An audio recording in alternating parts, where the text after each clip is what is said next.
Ya Rasulullah salamun alaik Ya Rafi'a syan Ya Rafi'a syan Ya Rafi'a syani wa daraji. Pengertian daripada zuhud adalah yaitu meninggalkan keinginan kepada dunia dan condong padanya dan bernikmat-nikmat dengan syahwatnya yang melalaikan daripada Allah Ta'ala dan negeri akhirat. Ini salah satu di antara pengertian daripada zuhud. Ada beberapa ulama memberikan penjelasan yang mungkin kita bisa lebih mudah untuk memahaminya.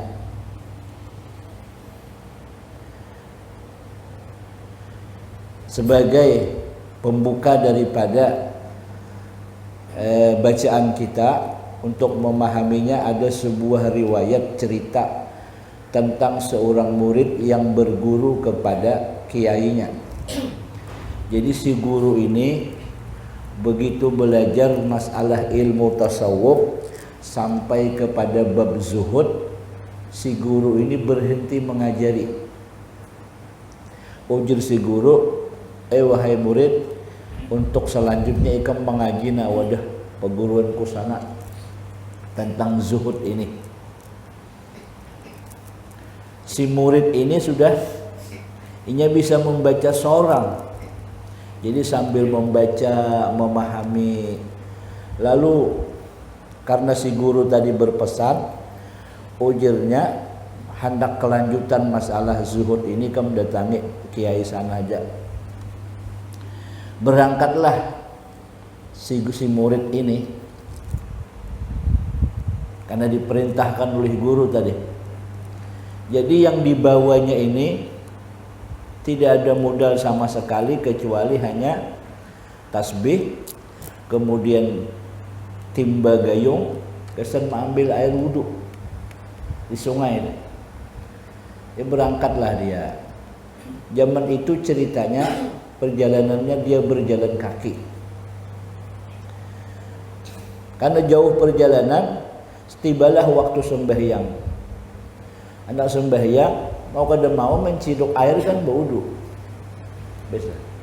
Ngambil air wudu, setelah berwudu sembahyang dia. Rahatan sembahyang rupanya timba tadi dicuri orang. Si tahu siapa mencurinya. Dah. Begitu selesai sembahyang dicari timba ada. Siapa pula yang mengambil ini? Ada yang kepingin, mungkin dikira rongsokan kali ya. Jangannya di kampung baru sini mungkin anjang tertuduh kok. Hilang. Lalu dia ini berpikir, siapa mengambil? Ya. Sambil dia berjalan mendatangi guru tuh masih aja terpikiran, siapa mengambil timba aku ngaliham, aku ni hendak mengambil air wudhu. Begitu sampai ke wadah Pak Kiainya, malah tambah bingung lagi dia. Melihat rumah tuan guru saling bagusan mewah. Belum apa-apa si Pak Kiainya langsung membukai lawang. Lah kasih sini masuk. Nah ujarnya mantap pula guru ini, tahu belum berpadah datang sudah sedang bukai dulu. Suruh masuklah. Sengaja oleh si kiai kada dilayani dulu, suruh masuk, bawa sini ke kamar, kamu guring dia dahulu di situ sini. Kan kejauhan apa ada. Namanya spring bed yang mahal ini, direbehinya itu hendak tinggalam awak. Biasa santri kan guring kada betikal, kada betilam teh. Merasa, kayak inilah tuan guru aja, maka pelajaran ini pelajaran zuhud, artinya meninggalkan dunia. Nah ini kayak apa tuan guru nih, rumah bagus, mewah, tempat guring nih hebat pula.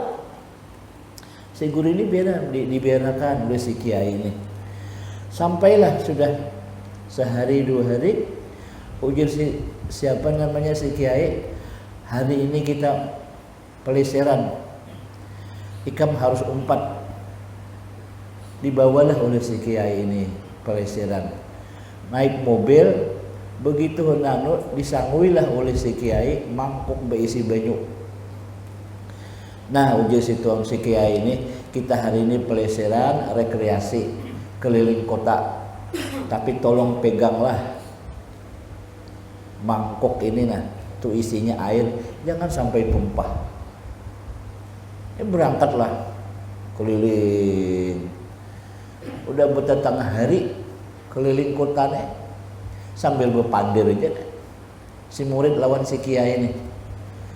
Begitu sudah selesai bulikan, ujar si kiai, bagaimana pendapatmu tentang rekreasi hari ini kita ramein, bagus kada pemandangannya.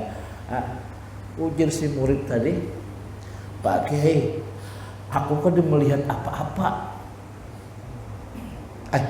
Ujar si dia, maka kita tadi pelesiran. Aku ini memperhatikan banyu ya, kalau pina tumpah di mangkok nih nah. Jadi si ada melihat macam-macam kiri kanan habang hijau tuh. Si ada melihat, cuman banyu nih mana? Ujar si guru, itulah pengertian zuhud. Mudah-mudahan kita dapat taufik hidayah deh. Ilmunya barang sudah ada dah. Mudah-mudahan kau mengamalkan. Habang hijau enggak apa-apa. Kadang melihat, mana dilihat banyu aja nah. Nah begitulah ujar si kiai, kalau hati kita fokus kepada Allah Subhanahu wa taala, apapun yang kita lihat kada ada masalah lagi, artinya kada terpengaruh tuh. Jadi pengertian zuhud ini bukan berarti kada ada berisi dunia, banyak bahkan menggenggam dikuasai dunia itu, tapi kada dibuat ke dalam hati. Ada ikam di sini lah hendak tolak ke sini membawa timba, hilang di tengah jalan 3 hari sampai berminggu-minggu ikam di sini masih aja ingatan lawan timba. Jadi kan contoh kisah ini adalah memberi masukan pelajaran lawan kita. Bukan berarti kita tuh harus kada berisi harta, kada. Justru sebaik-baik harta, ni'mal malu saleh liyadis saleh. Nikmat yang harta yang bagus itu akan akan lebih bagus dan bermanfaat ketika berada di tangan orang yang baik. Nah, kita kembali ke dalam kitab. Jadi tadi pengertian zuhud ini bukan berarti kita tidak memiliki harta kekayaan, tetapi harta kekayaan itu tidak dibuat di dalam hati. Ujar almarhum Guru Haji Ahmad Bakri, ujar Sidin, biar aja sugih tapi jangan dibuat di dalam hati. Satu, pembuktiannya di mana? Bilanya hilang, kada kupang kapik mencari. Ada kita ini hilang sandal aja, berbulan-bulan masih keingatan. Hilang tasbih, asa hendak sembahyang keingatan masih mentasbih. Nah, jadi itu contoh untuk memudahkan kita faham tentang masalah zuhud tadi. Bahkan kalau kita disuruh berharta banyak, bagus demi untuk kepentingan perjuangan agama. Kemudian dan sabda Nabi sallallahu alaihi wasallam, "Idza aradallahu bi 'abdin khairan zahadahu fid dunya wa raghabahu fil akhirah wa bassarahu bi uyubi nafsihi." Artinya apabila menghendaki Allah Ta'ala dengan hambanya akan kebajikan, niscaya membencikan ia akan dunia dan menggemarkan ia akan negeri akhirat, dan melihatkan ia aib daripada dirinya. Jadi apabila Allah Ta'ala menghendaki kebaikan kepada seseorang hamba, maka Allah taruh di dalam hatinya itu dingin perasaan untuk dunia itu. Ada ditaruh rasa zuhud. Sekali lagi, bukan berarti kada berharta. Berharta juga cuman kada ditaruh di dalam hati, kada ditaruh di dalam ingatan. Karena mengeluarkannya nyaman. Dan waraghabahu bil akhirati, Allah menggemarkan akan hatinya untuk negeri akhirat. Jadi di dalam hatinya itu dibukakan oleh Allah Ta'ala, dimudahkan hanya untuk amalan-amalan akhirat. Nah, kita kan bisa saja di dalam kehidupan kita bermasyarakat melihat, Masya Allah, ada di antara kawan-kawan kita itu nang rajin ke masjid. Nah, makanya kita bersyukur kalau misalkan ditakdirkan oleh Allah Ta'ala mendapat gawian nang kada jauh dari masjid dan kada bercelimut lecak. Itu nyaman benar sudah.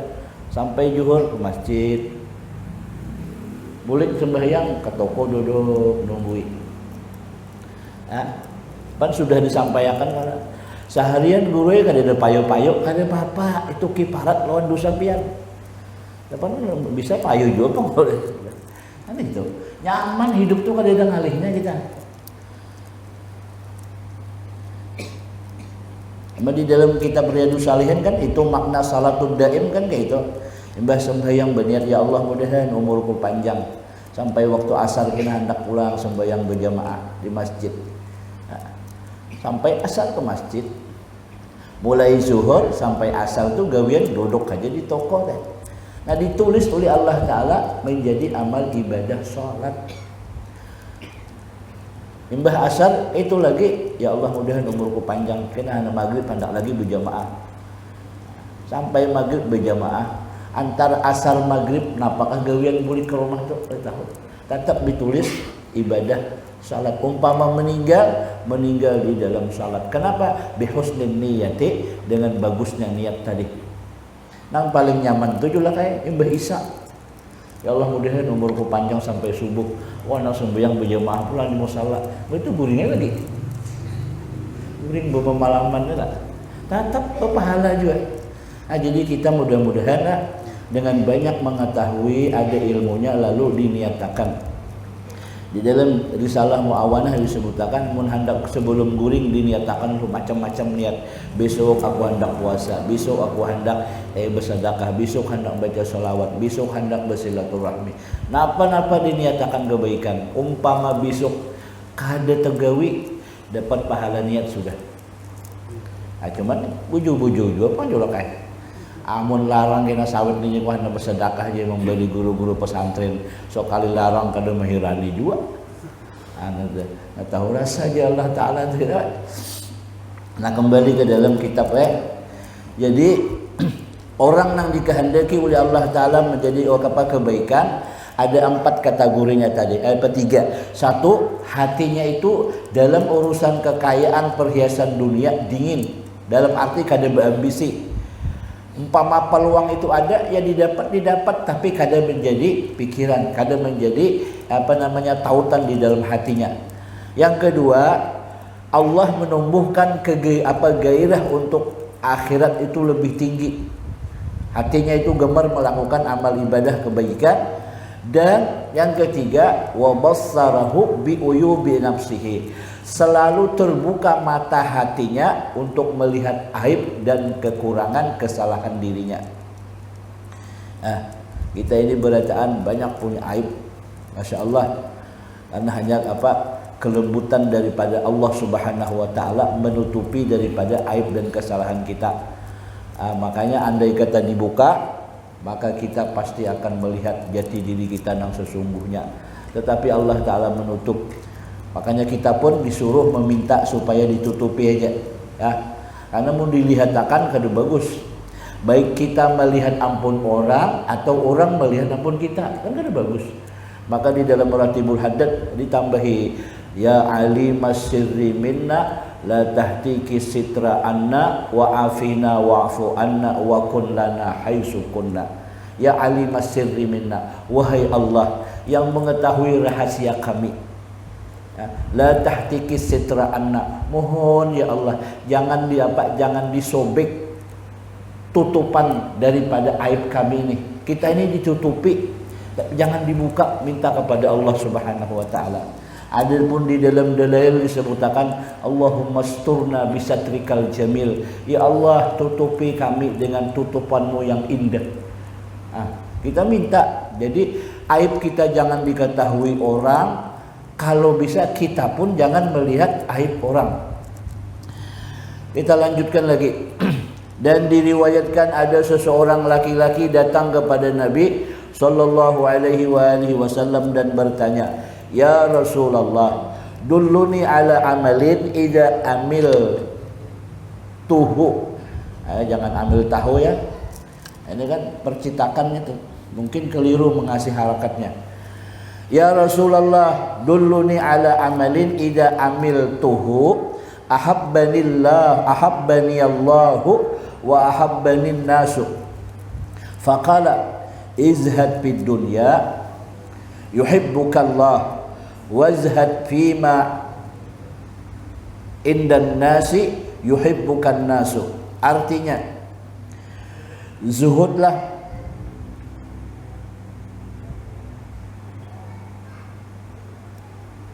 itu terjemahannya kurang ya. Ya Rasulullah, wahai Rasulullah, tunjukkan kepadaku, padahkan lawan aku amalan apabila aku mengerjakannya maka Allah akan mencintai aku dan manusia pun akan mencintai aku pula. Lalu ujar Rasulullah, waqala Rasulullah sallallahu alaihi wasallam, Rasulullah bersabda, izhad fid dunya, zuhudlah engkau di dalam dunia, yakni benci oleh kamu akan dunia, niscaya kasih Allah Ta'ala akan engkau. Dan zuhudlah engkau pada barang yang di dalam tangan manusia, jangan berharap-harap dan jangan tamak. Ada bahasa apa? Bahasa kampung tuh enggak, jangan celutak. Jadi apa celutak itu? Rupanya mah harap-harap pun orang terus geuin. Saking tamaknya tuh. Bila ada orang melihat masukkan tangan ke kantong, isinya beranggapan, oh jangan-jangan beri aku duit tuh. Saking tamaknya itu. Jadi jangan berharap ampun orang. Dan jangan engkau hirau akan sesuatu yang ada pada seseorang, niscaya kasih orang kepada engkau. Jadi jangan mengharap-harap ampun orang juga, jangan tuju meminta lawan orang kan juga, maka insya Allah kita akan dicintai oleh manusia. Karena urusan minta meminta ini mun sekali dua itu biasa mah.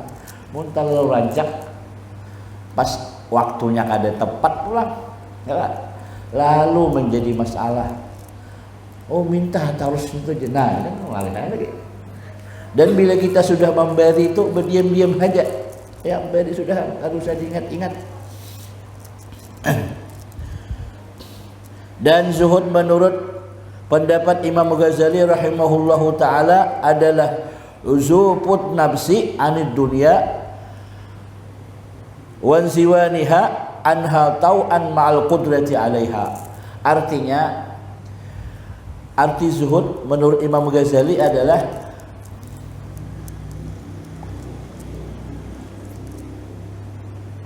apa bacaannya teh? Benci hati daripada dunia dan berpaling daripadanya karena berbuat taat serta kuasa ia atasnya, yakni serta ada kepadanya dunia itu, tetapi sunyi hatinya daripada gemar kepada dunia, lagi meninggalkan akan dia. Ini kan bahasa Melayu ya. Jadi maksudnya apa? Pengertian zuhud menurut Imam Ghazali ini, kesempatan untuk meraih dunia itu ada ya.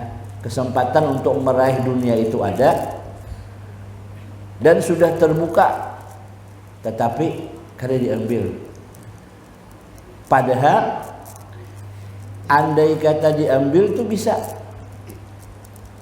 Cuman karena hati dingin kepada dunia tadi kada. Ada kita ini kan kalau mumpung ada kesempatan ya. Ya. Jadi dulu ada kawan sudah meninggal, Allah yarham, itu guru di pesantren Nur Hasanah. Ini tukang gunting. Bila sudah dapat 6 biji kepala, ampe hamil. Biar orang menunggu antri. Mohon maaf lah ya, aku nak istirahat. Jadi kita, ya Allah, ada kita kan berprinsip, mumpung lagi badan sehat, kuat, antrian banyak, sikat terus. Adanya kada, minta maaf lah ya, aku nak istirahat dulu. Ayo, orang menunggu bergunting nih, agak kulit. Kan alih kalau mencari manusia itu loh. Amun kita nih kita layani 10 antrian layani terus saya olah. Karena kesempatan. Ada sih kada. Cukup sih sudah lebihan dan kalau beres. Ada. Nah jadi hal tersebut bisa didapat dengan 2 cara. Satu memang pemberian Allah Ta'ala yang mendinginkan hatinya terhadap dunia. Yang kedua orangnya itu juga berusaha, kada terlalu ambisi ya. Kemudian qila az-zuhdul haqiqiyyu burudatud dunya ala qalbil abdi li ajlillahi wa azimi sawabihi. Artinya dikatakan orang zuhud yang sebenarnya itu yaitu dinginnya dunia atas hati hamba karena Allah, apa atas hati hamba karena Allah, dan besarnya pahala. Ini kan kita harus bijak menempatkannya. Ujar almarhum Kiai Zainuddin MZ, ujar sidin, namun lawan kita bicara tuh orang susah, orang miskin, jangan bicara zuhud, tambahnya pengoler kita. Artinya kan bisa-bisa toh. Yang penting kita harus bijaksana. Bijaksananya seperti apa? Memang orang susah, orang miskin, di dalam hadis itu kan 500 tahun berdahulu masuk surga daripada orang sugih. Nah itu kan nang miskin. Tapi mun nang sugih pula bersedekah banyak inya. Tulakakan orang haji, berkorban, justru bisa lebih baik daripada miskin tadi. Maka ketika Hasan Al-Basri dalam perjalanan sidik ada melihat burung deh, burung ini buta, burung buta. Jangankan hendak mencari makan, hendak terbang aja kada tahu arahnya. Tapi masya Allah, burung buta ini tiba-tiba datang burung yang sehat, bawa akan makan menyuapi. Dilihat oleh Sidin, masya Allah bagusnya. Lalu timbul pemikiran, mana yang lebih abdal? Apakah burung buta ini atau burung yang sehat? Nah itu kita pikirkan. Justru yang paling bagus itu yang sehat itu tadi. Kenapa? Kau bersedekah. Ada yang buta ini kan sudah berdiam aja. Ada orang memberi, terima. Maka dia itu berdiam, buta. Nah jadi maksudnya itu siapa yang lebih banyak bermanfaat itu tentunya lebih bagus. Nah tadi masalah zuhudnya seperti itu, bahwa di dalam hati itu ada perasaan kada ketujuh, walaupun berisi ada harta tuh ada, tapi kada dibuat di dalam hati dan ingatan. Kemudian berkata Syekh Abu Bakar At-Tusi, inna dunya aduwatullah azza wa jalla wa anta muhibbuhu faman ahabba ahadan abghada aduwahu. Artinya sesungguhnya dunia itu musuhnya Allah Ta'ala, dan engkau adalah mencintai Allah. Maka siapa-siapa yang cinta akan seseorang, maka niscaya ia membenci kepada musuhnya. Jadi kan ini membuat sistematikanya bahwa Allah Ta'ala itu dunia itu musuhnya Allah Ta'ala. Lalu kita mencintai Allah Ta'ala, mau kada mau kita juga harus membenci kepada yang dimusuhi oleh Allah Subhanahu wa Ta'ala. Mudah-mudahan kita dapat taufik hidayah dari Allah Subhanahu wa Ta'ala, dibukakan mata hati kita untuk bisa mengetahui dan mengambil sikap yang bijak di dalam di dalam bersikap dalam kehidupan kita sehari-hari. Mudah-mudahan Allah Subhanahu wa Ta'ala selalu membimbing hati kita ke jalan yang diridainya. Amin ya rabbal alamin.